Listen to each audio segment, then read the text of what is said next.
और ऐसी एक कथा और आती है बीरबल की। एक तालाब था, तो जिसके लिए भगवान का सत्संग कथा सुनने को नहीं मिलती, तो अपना खाली दिमाग बेवजह लगाते हैं।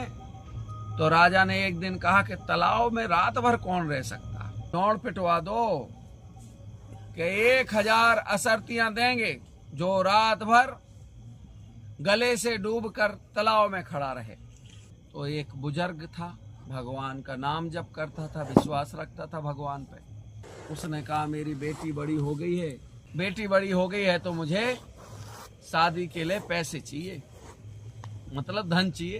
तो उसने भगवान का नाम लिया, गंगा जी को प्रणाम करा, हे भोलेनाथ जिंदा रह जाऊं क्योंकि मुझे अपनी बच्ची का विवाह करना है। आपकी कृपा के बिगर मैं जिंदा नहीं रह सकता हूं, क्योंकि आपके सिर पे तो पूरी गंगा ही रखी। तो भगवान शिव को प्रणाम करा, माँ गंगा को प्रणाम करा कि आप यदि मुझे जीवन दान दे दें तो मेरी बेटी का विवाह हो जाए। बीरबल को बोला कि मैं जाऊंगा, और तालाब में डुबकी लगाई, गले से जाके खड़ा हो गया। पूरी रात भगवान का नाम सुमरण करता रहा और तालाब में खड़ा खड़ा महल के अंदर एक दिया जल रहा था। रात निकाल दी, देखते देखते भगवान का नाम। तो किसका सहारा मिला? दिए के अंदर कौन है? अग्नि। दिए के अंदर अग्नि कौन है? भगवान नारायण। जल के अंदर कौन है? माँ गंगा। गंगा कहाँ है? श्री हरि के चरणों में। निकली कहाँ से? भगवान शिव की जटाओं से है।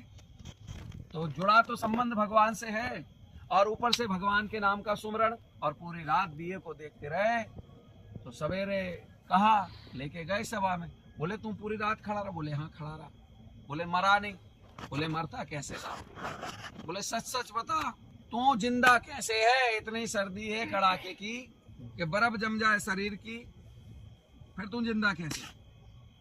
सो कहा कि भाई भगवान के नाम का। बोले कोई भगवान नहीं होता। बोले भगवान के नाम का जप करा, और आपके महलों में एक दिया जल रहा था तो उसको देखता रहा। सो अकबर क्या कहता है तू रात भर हाथ सेंकता रहा, इसलिए तुझे सर्दी नहीं लगी। तूने गलत करा, उन्हें अन्याय करा और मेरे साथ झूठ बोला है, छल किया, तुझे मृत्यु दंड देंगे।